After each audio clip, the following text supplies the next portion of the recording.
Assalamualaikum warahmatullahi wabarakatuh. Sahabat Oase Islam yang dirahmati Allah. Logika sederhana pembuktian kebenaran Islam oleh Dr. Zakir Naik.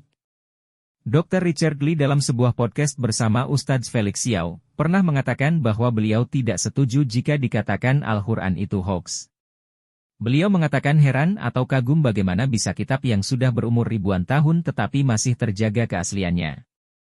Berikut ini kami sampaikan paparan Dr. Zakir Naik terkait logika sederhana untuk membuktikan kebenaran Islam. Mudah-mudahan paparan ini dengan izin Allah bisa segera membuat Dr. Richard Lee masuk Islam.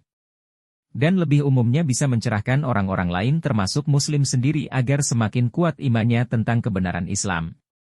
Dr. Zakir Naik mengatakan, Islam berasal dari kata salam yang berarti damai atau berserah diri kepada Tuhan.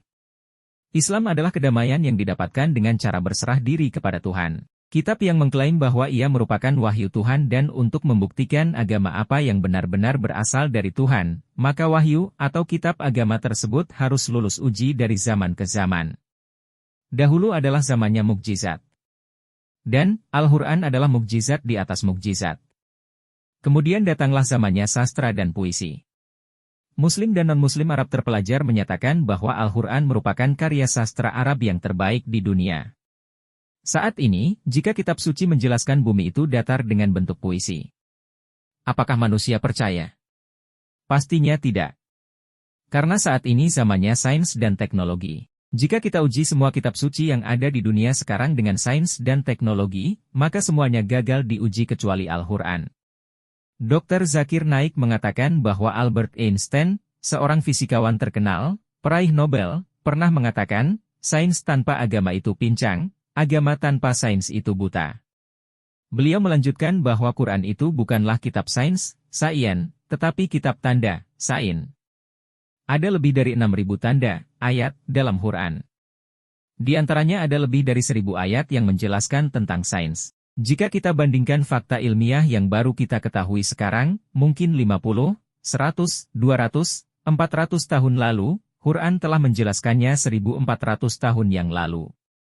Misalnya Quran menjelaskan tentang penciptaan jagat raya di surah Al-Anbiya ayat 30, apa yang para ilmuwan temukan sekarang tentang teori Big Bang. Apa yang ditemukan 50 tahun lalu telah dijelaskan Quran 1.400 tahun yang lalu. Kita baru tahu bahwa bumi itu bulat pada tahun 1577 saat Sir Francis Drake menjelajahi lautan. Quran menjelaskan di surah An-Naziat ayat 30, kami telah menjadikan bumi berbentuk telur. Mengacu pada burung unta, kita baru tahu bahwa telur burung unta itu berbentuk bumi seperti bola.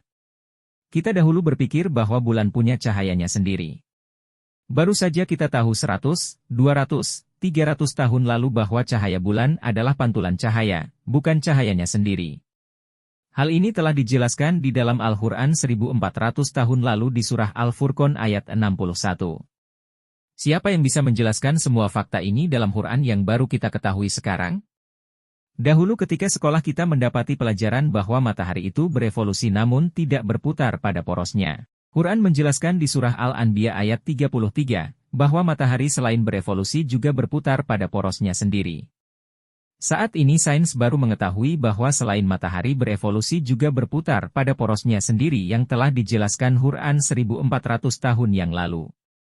Selain itu Quran juga menjelaskan tentang botani, biologi, zoologi, embriologi, genetika, semua yang kita ketahui dalam sains, 50, 100, 300, 500 tahun lalu.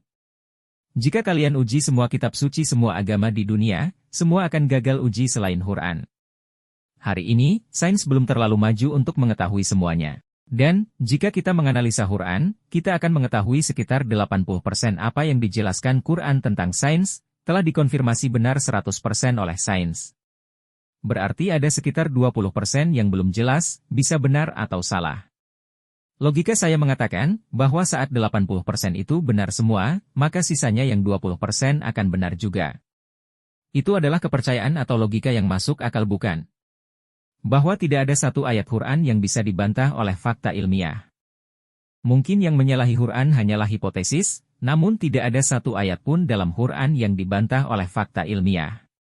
Jadi, berdasarkan hal itu, jika kau coba uji semua kitab suci agama di dunia ini, maka engkau akan dapati bahwa satu-satunya yang lolos uji adalah Islam dan Quran.